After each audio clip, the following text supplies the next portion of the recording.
Hey guys, what's up? This is Max. It's not news to anyone that in Dragon Ball we have different races, and each one has its peculiarities. Among these races, there are always those people who stand out a lot for their immense power and superiority. In this video, I'll show you the most powerful representatives of each race in Dragon Ball Super. Stay connected to the channel, and let's go to the video. Hakai.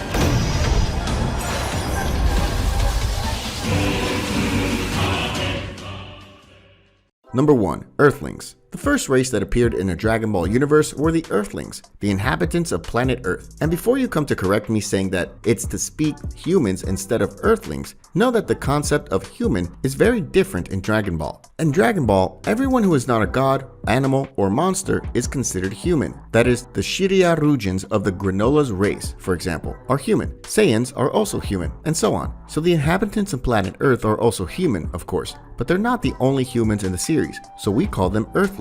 Well, a normal Earthling has something close to 5 fighting power, which is pretty low by the way, as Raditz himself observed when he arrived on Earth. Even above average Earthlings are considered very weak. Mr. Satan, for example, is a very above average Earthling. He's the world champion, but in the series, he's considered a joke. An Earthling that exceeds 100 fighting power is already absolutely incredible by the standards of the race. Master Roshi, for example, who didn't even have 200 fighting power there in the classic phase, was called the god of martial arts. But anyway, even among the Earthlings, there were very powerful warriors that far exceed this average of power. We have Master Roshi himself, who today has become much more powerful, certainly surpassed 10,000 power. We have Tenshinhan, for example, who probably exceeded 1,000,000 power in the end of Dragon Ball Z. But the most powerful Earthling that deserves to be highlighted in this video is our favorite bald man, Krillin. It turns out that during Dragon Ball Super, Krillin was showing a great evolution, having managed to temporarily dispute a power attack with Goku in blue form,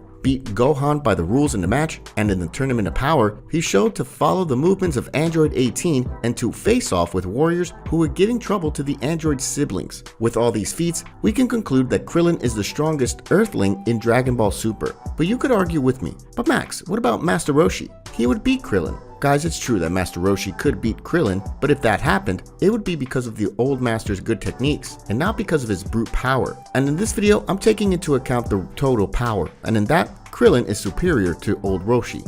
Number 2. Namekians. Another very popular race in the series is the Namekians. Namekians are very powerful, and when more members of this race appeared in Dragon Ball Z, we learned that the average power of each of them was 500 to 1000, which by the standards of that time was quite large, since Goku and Piccolo started Dragon Ball Z with less than 500 power. Ordinary Namekians have been seen reaching up to 3000 fighting power, while warrior race Namekians could reach up to 10,000. Neil, who was a prodigy of the race in Frieza's saga, had an incredible 42,000 fighting power. Now let's talk about the most powerful Namekian currently, and his name is Piccolo. Who doesn't know him? Piccolo, in Frieza's saga, had a power that exceeded 1,000,000 units, already easily surpassing all of his race in Universe 7. Then we had the Cell saga, where he fused with Kanmi-sama and manages to overcome the androids and the Super Saiyans. In the Tournament of Power saga, Piccolo beat Gohan in Super Saiyan 2. He must already have practically the power of Perfect Cell, maybe even surpassing it. In Moro's arch, he trained a lot, surely surpassing his limits again. And in the next movie, he'll show us a new transformation that, according to some official sources, is gonna surpass the ultimate Gohan.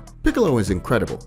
Number 3. Saiyans. Now let's talk about the most popular race in the franchise, and also one of the most popular in the history of all animes. The average power of this race was 1,000 units, and Saiyans, well above average, could have the power of up to 10,000, like Bardock and King Vegeta, for example. But there were still other prodigies whose power was much greater, like Vegeta, who had 18,000 in Saiyan Saga. But the most stubborn Saiyans in training can reach much more incredible numbers, and it's a race whose evolution potential has no limits as far as we know. Today, the most powerful Saiyans in the series would surely have easily passed the trillions in fighting power if this concept was still used. In that moment, know who is the strongest Saiyan is very hard. Broly showed us a great power in this movie, but he was theoretically surpassed in the current manga saga, after Granola becomes the strongest man in the universe. Goku and Vegeta increased their power to an absurd level in Moro's saga, and especially in Granola's saga, so they probably become more powerful than Broly. but it's too hard to say who the strongest is now, Goku or Vegeta. For now, let's keep both as the strongest Saiyans,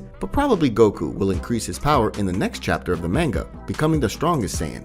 Number 4. Frieza's race. We were never told the name of this race, but we know that it exists, and we are aware that the most powerful being of this race is Frieza, since King Cold was certainly already at a lower level than Trunks Super Saiyan 1 in the Androids arc, while Frieza could rival Goku in Super Saiyan Blue. In Universe 6, we still have Frost, but he's clearly far inferior to Frieza, so the evil Emperor gets the title of most powerful of his race. 5. Dragons. From the dragon's race, we know the Earth Shenron, the Namekian Purunga, the dragon from Shiryaru, and the Super Shenron. I think that among all these dragons, we can say with certainty that Super Shenron is by far the most powerful, since he can literally grant any wish, having no limitation. Number 6. Angels. Apparently, angels are born very powerful indeed. Miris, who was a simple apprentice, was strong enough to be superior to Goku with mastered Ultra Instinct and Moro. And we know that the power of the 12 angels that assist the gods of destruction is far superior to Miris, and they collect incredible feats like knocking out a god of destruction with one blow. Above all the angels, we have the father of them all, who is called Daishinkan, and he is even more powerful than his children. We know that because Whis said he doesn't even come close to the Grand Priest's power, so we can conclude that he is the representative of his race.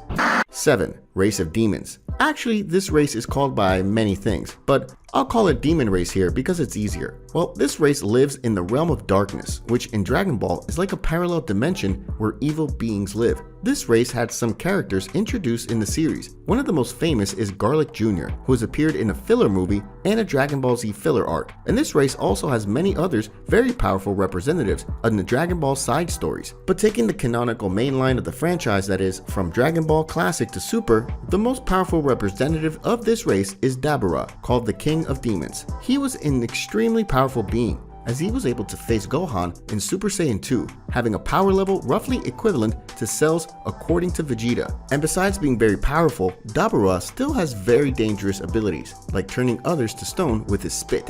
So guys, what did you think about this video? Do you agree? Tell me your opinions about who are the most powerful representatives of each race in the comments. If you enjoyed this video, don't forget your like and subscribe to the channel as we get to 50,000 subscribers. Until next time, bye bye!